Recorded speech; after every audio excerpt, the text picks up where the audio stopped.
Pertumbuhan ekonomi Indonesia turun hingga menyentuh level minus 5,32%.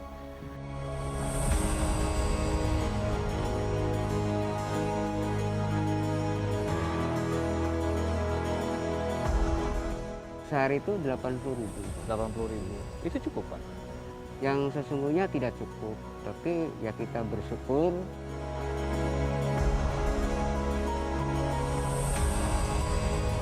Bingungnya ini kan buat keluarga. Kalau kita nggak kerja ya kita nggak makan. Bagi saya ya yang namanya nyari kerjaan itu susah. Untung aja saya juga.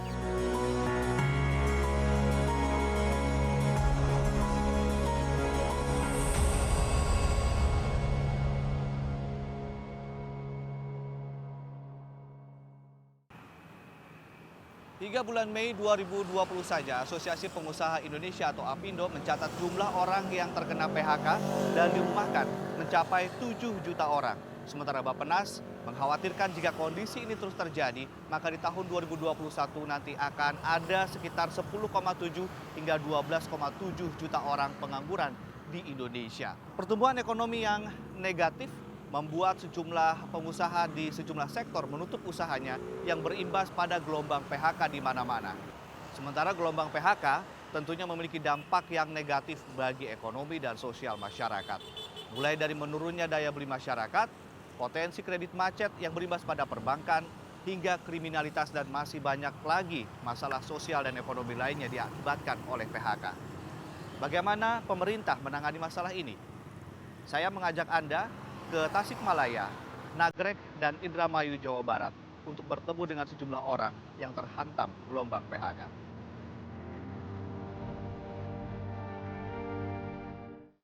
Siapa yang menyangka pekerjaan yang jadi tumpuan ekonomi sehari-hari tiba-tiba hilang direnggut akibat imbas pandemi? Ya, tak cuma penyakit, pandemi ikut meruntuhkan sendi-sendi ekonomi. Banyak yang terlantar, tak punya pekerjaan, bingung bagaimana cara menghidupi diri dan keluarga. Iwan adalah salah satu dari 7 juta orang yang kehilangan pekerjaan karena perusahaan tempatnya bekerja mengalami kebangkrutan. Tidak tahu harus mencari kerja apa, Iwan pun memutuskan untuk pulang ke kampung halamannya di Cigalontang, Tasikmalaya.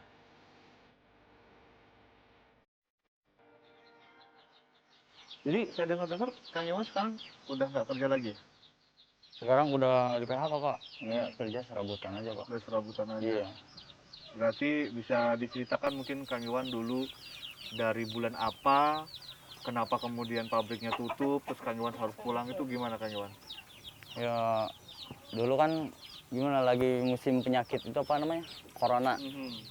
Kita kan kerja di sana udah berapa tahun ya? Hampir 5 tahunan, Pak. 5 tahun. Iya. Di daerah mana tuh? Di Cengkareng, Pak. Di Cengkareng. Itu perusahaan apa Kang Iwan? Percetakan. Jadi semua di PHK atau gimana? Bisa Ya, diceritain? sebagiannya aja Pak di PHK. Saya juga termasuk di Termasuk yang PHK, di PHK. iya. Sama saudara saya. Bulan April pertengahan. bulan April ya. Iya. Nah, sejak bulan April Kang Iwan masih di Jakarta waktu itu atau langsung memutuskan pulang ke Tasik? Saya memutuskan langsung pulang ke Tasik, Pak. Soalnya kan di sana kan juga kita mau cari makan juga dari mana kalau nggak kerja. Ada uang sedikit ya buat keluarga aja. Tapi anak istri memang udah di sini waktu itu. Udah di sini ya? dari dulu juga anak istri udah betah di sini. Oke, jadi pas pulang ke sini dari bulan April sampai sekarang itu apa? Cari nafkahnya gimana? Cari nafkah. Mulai dari awal pertama datang ke Tasik lagi. Iya, pertama sih bingung ya mau kerja apa gitu kan. Sedangkan kita belum punya keahlian kalau usaha di kampung gitu kan, nyari nafkah di kampung. Ya saya mikir sendiri aja Pak. Dari pertama jualan es nggak laku gitu kan, malah modal yang habis. Kita kan kerja dari Jakarta ya buat modal dagang itu malah habis. Ya kita kerja serabutan aja Pak. Apa aja tuh? Kita nyangkul gitu kan. Kang Iwan emang tadinya bisa nyangkul? Nggak bisa nyangkul sama sekali. Jadi berubahlah hidup Kang Ya, Iwan ya? berubah drastis. Berubah drastis. Iya. Ya kalau nyangkul ya Pak ya, kita alhamdulillah ada yang nyuruh. Mungkin kasihan juga kan gitu kan. Kita kan nggak kerja, ya daripada nganggur. Iwan menjadi tumpuan putri kecilnya yang kini bersekolah di PAUD dan sang istri yang tidak berpenghasilan. Ia mencoba beternak ayam kampung agar bisa ia jual ketika sama sekali tidak ada pekerjaan untuk bertahan hidup. Sulitnya ekonomi tak hanya ia rasakan sendiri. Iwan bercerita, teman-temannya yang bekerja sebagai pedagang di sejumlah kota rantau terpaksa pulang karena kondisi begitu sepi pembeli. Beruntung, kini ia mendapatkan pekerjaan dalam sebuah proyek padat karya di kampungnya. Setidaknya, ia bisa mendapat penghasilan dan menopang ekonomi keluarga untuk sementara. Kang Iwan ketika dinyatakan PHK, Kang Iwan apa tuh perasaannya? Bingung, cemas, takut, hilang harapan? Bingung sih Pak. Bingungnya ini kan buat keluarga. Gitu. Kalau kita nggak kerja ya kita nggak makan. Kalau keras itu kan. Anak ada berapa Kang Iwan? Anak 1 Pak. Umur 5 tahun. umur 5 tahun. Udah mau masuk PAUD ya? Iya udah mau masuk, baru masuk lah. Seberapa menolong sih Pak si Kang Iwan proyek-proyek yang lagi Ya ada sangat ini? menolong ini Pak. Soalnya kan bagi saya ya yang namanya nyari kerjaan itu susah. Untung aja saya juga disuruh sama mandornya. Gitu. Beruntung ya, dapat beruntung banget gitu kan. Proyek ini. Iya dapat proyek Pansimas ini benar. Saya beruntung banget. Saya merasa ketolong aja Pak. Sehari 50.000 itu untuk kebutuhan sehari-hari cukup di kampung di Tasik ini. Ya alhamdulillah kalau di kampung itu dicukup-cukupin lah Pak. Sehari itu 80.000. 80.000 itu cukup Pak? Yang sesungguhnya tidak cukup, tapi ya kita bersyukur.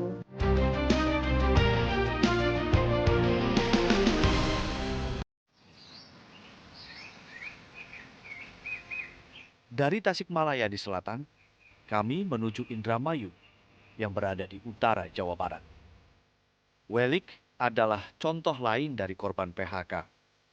Ia dan separuh karyawan sebuah pabrik gula di kawasan Indramayu, Jawa Barat terpaksa dirumahkan karena perusahaan tidak mampu menggajinya.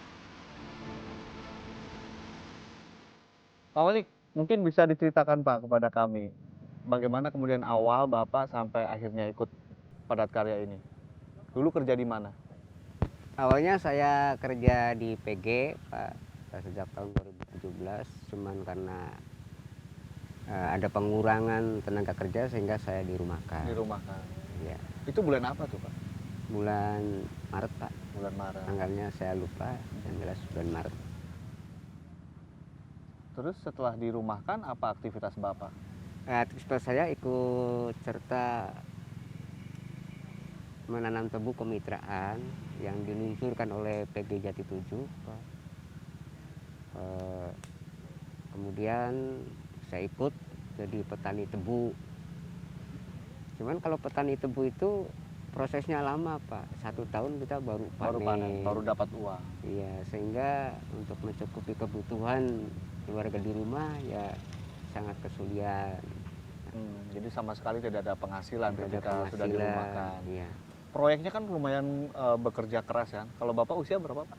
56 Pak. 56. Bapak Iya. masih kuat? Atau mungkin belajar dari nol lagi nih? Alhamdulillah pegang cangkul Pak, segala karena macam. latar belakangnya saya dididik itu adalah jadi seorang petani.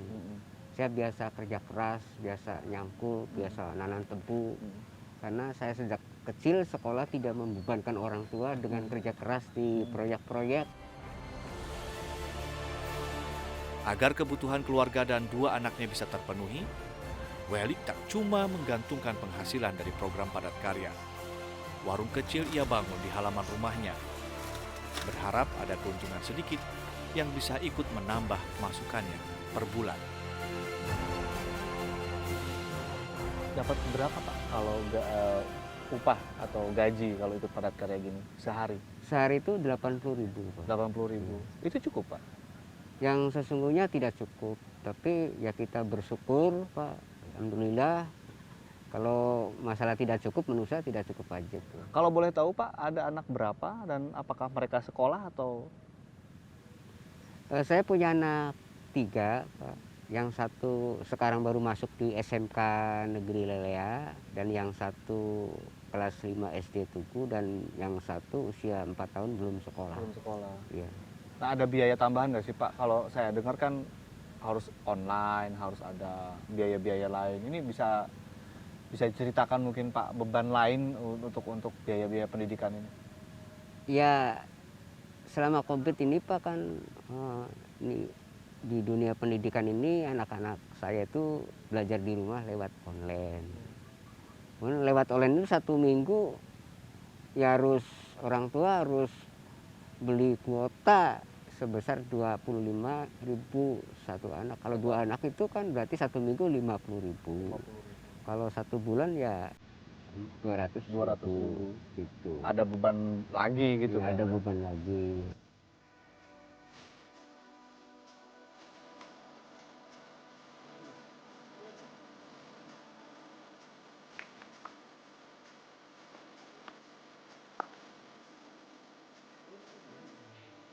Pertumbuhan ekonomi Indonesia turun hingga menyentuh level minus 5,32%. Pertumbuhan ekonomi ini lebih buruk daripada prediksi pemerintah dan juga konsensus para analis. Sesungguhnya ada sejumlah elemen yang perlu kita perhatikan ketika kita bicara soal pertumbuhan ekonomi, mulai dari investasi, ekspor impor, konsumsi, hingga belanja pemerintah. Namun dalam situasi seperti ini, belanja pemerintahlah satu-satunya elemen yang paling bisa diandalkan untuk mendongkrak ekonomi atau setidaknya menahan laju turunnya ekonomi ke jurang yang lebih dalam. Kementerian Keuangan sendiri telah menganggarkan 695,2 triliun rupiah, yang 106,1 triliun diantaranya adalah dukungan kepada kementerian lembaga dan juga pemerintah daerah. Namun pemerintah dalam hal ini juga Presiden Republik Indonesia menginstruksikan agar belanja pemerintah diprioritaskan bagi proyek-proyek yang mampu menyerap tenaga kerja dalam jumlah yang besar. Dalam hal ini adalah proyek padat karya. Proyek-proyek ini tentunya diharapkan dilakukan atau dikerjakan oleh kementerian-kementerian dan juga lembaga terkait. Dalam hal ini, Kementerian PUPR memiliki anggaran 11,3 triliun rupiah yang disebar dalam berbagai macam proyek padat karya di sejumlah sektor, diantaranya perumahan, permukiman, sumber daya air, dan juga pembangunan jalan dan jembatan. Yang menjadi pertanyaan adalah bagaimanakah realisasinya, bagaimana penyerapannya, dan bagaimana pengawasannya. Pak Jarod, kalau secara keseluruhan proyek padat karya yang untuk menangani COVID-19 ini, itu ada berapa target tenaga kerja yang bisa diberdayakan?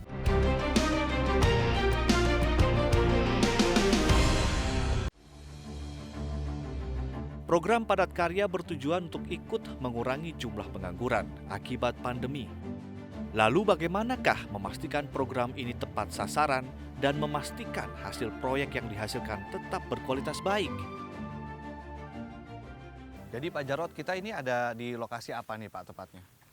Ini di daerah irigasi Rentang. Irigasi itu melayani 87.000 hektar yang kita mempunyai program untuk rehabilitasi dan modernisasi irrigation di wilayah di Rentang ini.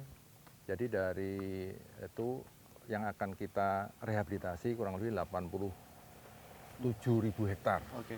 Ya. Oke, jadi ini sebetulnya ada di dalam proyek peta padat karya PUPR untuk penanganan COVID-19 atau gimana Pak? Mungkin bisa diceritakan. Ya, pada awal terjadinya pandemi itu kita sudah mempunyai PUPR ya, sudah mempunyai program-program padat karya yang reguler. Contohnya P33I, lalu OP Sungai Pantai, OP Rawa, termasuk teman-teman dari Bina Marga, Cipta Karya, Perumahan, dan SDA.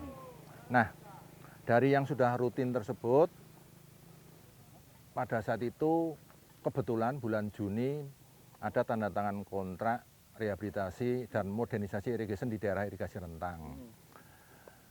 Saat itu juga Bapak Menteri itu mempunyai suatu karena hatinya tersentuh dengan kondisi pandemi COVID, langsung beliau, saya akan memberikan sambutan pada saat tanda tangan kontrak. Nah, di situ disebutkan disentuh mitra kerja kita supaya membantu masyarakat-masyarakat yang kena PHK, yang kena TKI yang baru pulang.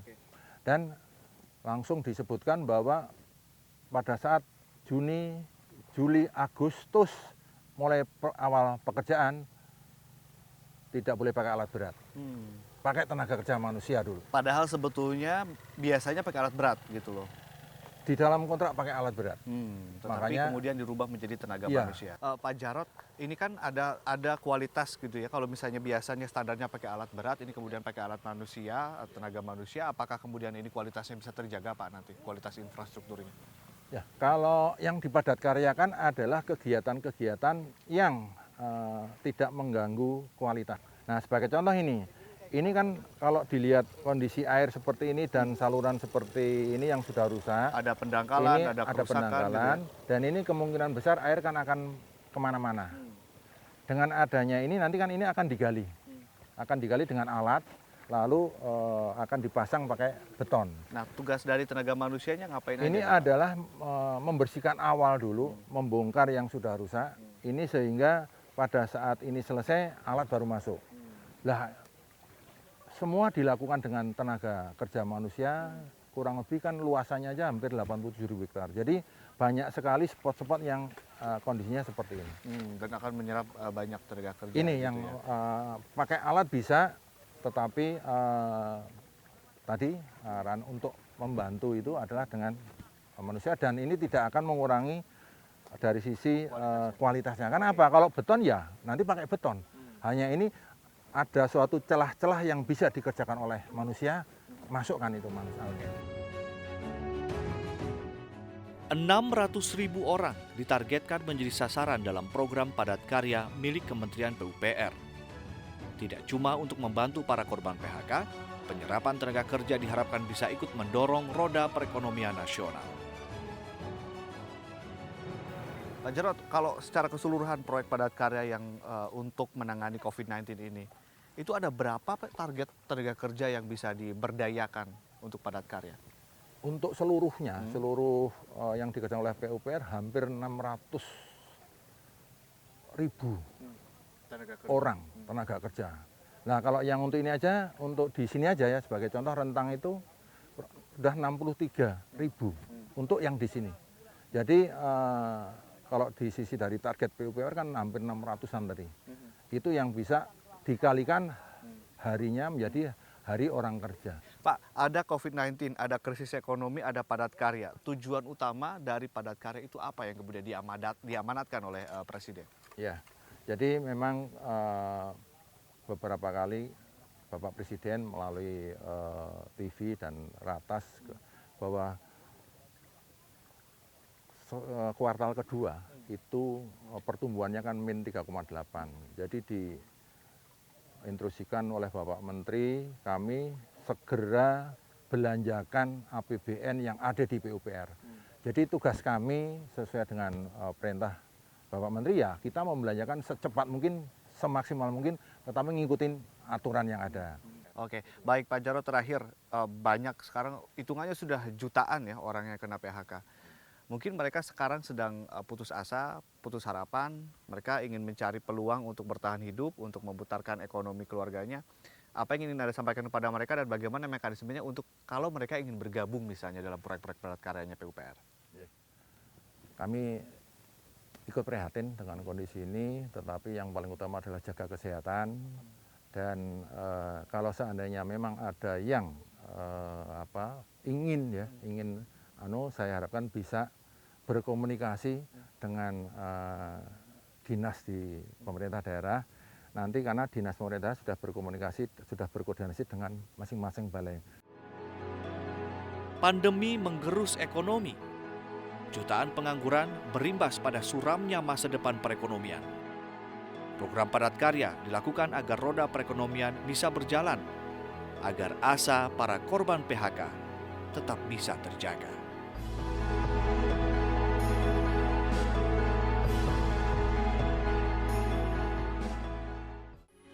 Metro TV, knowledge to elevate.